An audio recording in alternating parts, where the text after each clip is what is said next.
Hey everybody, GeographyNow.com is finally launched, and since you guys asked for it, we made you guys Geography Now notepads and buttons. Stop by the website if you'd like to get one. Thanks for the support, guys. For years, you guys have been joking over and over by saying, oh, by the time Geography Now gets to the Maldives episode, the country is gonna be underwater. Well, ha ha ha! Guess who's still staying afloat? Islands don't float. Oh yeah, hey Hannah, how you doing? I'm marvelous. Hey Hannah, you know what? What? How would you like a lot of lines in this episode? That sounds great. Alright, you're in.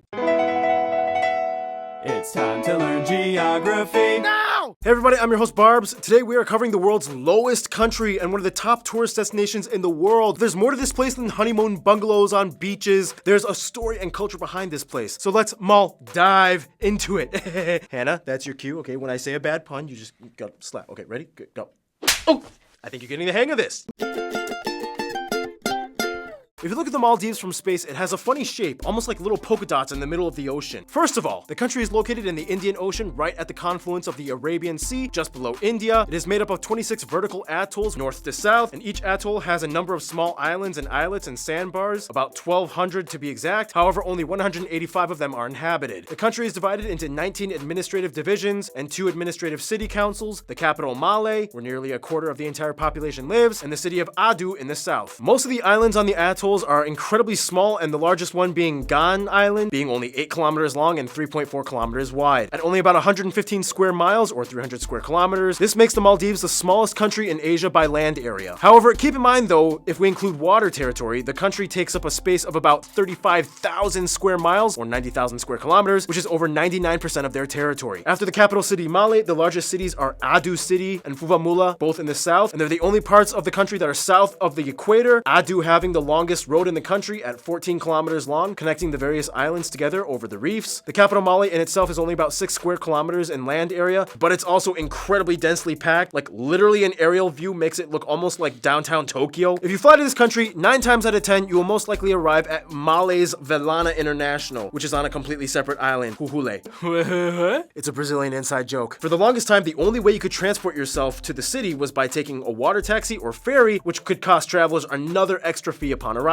Until just recently when they decided to build the bridge known as the China-Maldives Friendship Bridge, funded in part by China. Set to open in August 2018, this would connect the 2 islands for the first time, allowing cars and land vehicles direct access to the airport from the capital. Otherwise, surprisingly, they have 3 other international airports, Hanimadu International in the north, Villa International in the middle, and Gan International in the south. Some of you might be thinking, hey, I wanted to take a bus and check out the entire country. Would I be able to do that?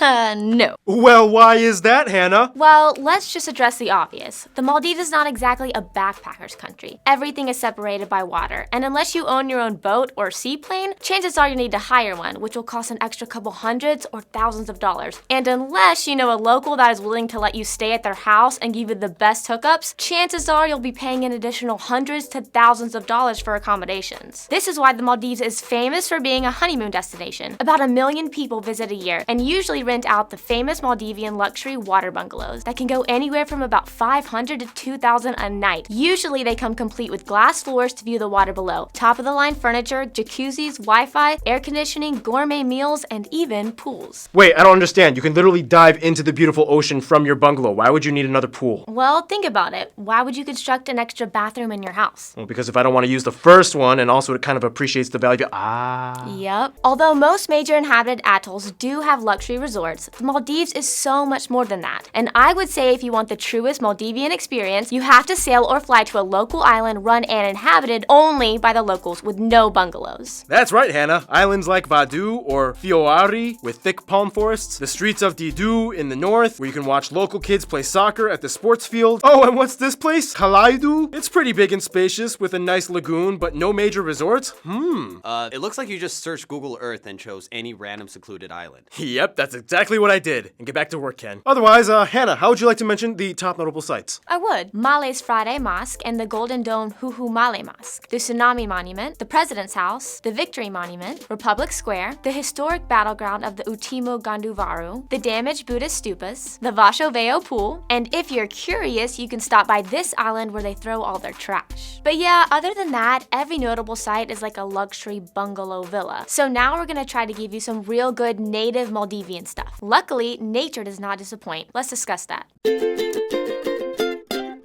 Thank you, Hannah. Being the lowest country in the world, I mean, their highest point is only about 2 meters, has its advantages and disadvantages. First of all, the atoll chains that make up the country are split into 3 general sections divided by the Cardiva Channel in the north and the 1.5-degree channel in the south, named after the line of latitude that separates it. The island lies on what is called the Chagos-Laccadive Ridge, an underwater volcanic plateau that stretches all the way from the southern tip of India into the middle of the Indian Ocean, close to the central Indian Ridge fault line. This plateau holds what is called the Chagos Archipelago, which contain the islands that make up the Maldives, as well as the Chagos Islands, or British Indian Ocean Territory, administered by the UK in the south, and Lakshadweep in the north, administered by India. The islands are too small to harbor any rivers, but some islands have small lakes and ponds, and the highest point of the country would most likely be the sand dunes of Hitadu Island. These can only reach up to about 2.4 meters. Whew, all right, triple shot of espresso break. You know what time it is? Noah, you know the deal. Take it away. Yep, get out of here. All these islands have pretty much the same makeup. Coral islands with nice beaches, tropical vegetation. Inhabited islands typically grow crops like bananas, papayas, citrus, breadfruit, and drumstick trees, which, by the way, produce benzoyl. If you don't know what that is, we don't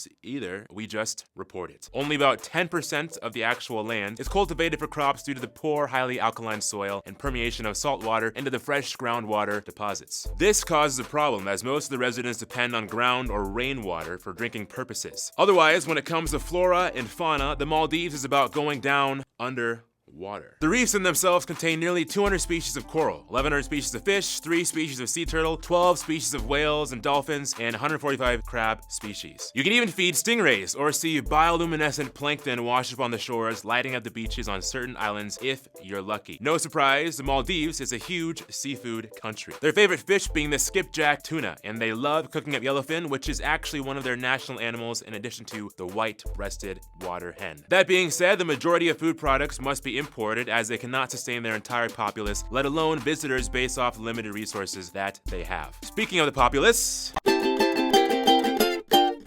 once again, that was Noah. Thank you. Follow him on Instagram, send him fan mail, whatever you want. you can find me. All right, so now we reach the most enigmatic aspect of the Maldives, the Maldivians. Who are they and what's their story? Well, first of all, the country has about 450,000 people and is the smallest country in population in Asia. The country's citizens make up somewhere around 80% of the population and identify as ethnically Maldivian or Divehi, whereas the rest of the population are foreign expats and some illegal immigrants, mostly coming from Sri Lanka, Nepal, and Bangladesh. They use the Maldivian rupiah as their currency. They use the types A, D, G, J, K, and L plug outlets. When you have a ton of tourists, you kind of have to accommodate and be creative. And they drive on the left side of the road. Now, before we move on, we might need to explain first what exactly an ethnic Maldivian is. Well, for one, the Maldivians are part of the broader Divehi ethnic group, which are kind of separated into 3 categories. The main group, located on all the islands from the top to Lamu, which make up about 70% of Divehis. The southern group, which inhabit the 3 southernmost atolls of the Maldives. They have a different accent and are closely related to the original Maldivians. And finally, the Minicoy, or the northernmost people, which used to be part of the Maldives, but then they seceded themselves to India and became part of the Lakshadweep Union territory. It's kind of like what Mayotte did with the Comoros. Yeah, I know. Don't remind me. The language they speak is called Divehi, a cousin of Sinhalese. It has kind of like a slight Arabic mix to it, and they write in a script called the Tana, which is also inspired off of Arabic. They used to have their own ancient writing system, but just like Javanese and Indonesia, it died out in the 20th century. Yeah, I know. Don't remind me. Otherwise, English is widely spoken, especially in the tourism sector. Unfortunately, freedom of religion is not quite exactly existent in the country. The country's official state religion is Islam, practiced or at least claimed by over 98% of the population. And by default, all citizens, by decree of the Constitution, are required to be Muslim. They are not allowed to renounce or convert, and non-Muslims are almost never granted citizenship. Non-citizens and visitors, of course, are free to believe whatever they want, but they are not allowed to publicly proselytize or practice anything other than Islam. Which is strange, because for the longest time, the Maldives was a heavily Buddhist country for centuries. We'll get into that later. Culture-wise, they are seafarers, ocean people. If they aren't sailing the traditional Doni boats, they're swimming or fishing, making crafty oar blade patterns, using swing beds, making lacquerware or pattern mats. And don't be shocked to find people dancing on the beach, playing music with the strange bubul tarang instrument. Which brings us to history. We don't have enough time to get into it, but in the quickest way I can put it, Girovaru people, the first settlers, come in from South India. The arrival arrival of the Sinhalese people, the first royal dynasties, Buddhist period, lunar dynasty, conversion to Islam, the Portuguese come in, British protectorate, country becomes a republic, tourism starts in the 70s, reign of President Mamun, the 2004 tsunami, democratic elections in 2008, post-tsunami development boom, and here we are today. In addition, some famous or notable Maldivian people throughout history might include Ibrahim Nasir, Yamin Abdul Gayoom, Mohammed Nasheed, singer Unusha, Yuma Mohammed, Sunita Ali, Sizan Ali, Ali Ramiz, Naifaru Tohoko, Nazmi Johnston, Hassan Saeed, Ahmed Ridwan, and Yamin Rashid. Whew! Alright, that was quite a few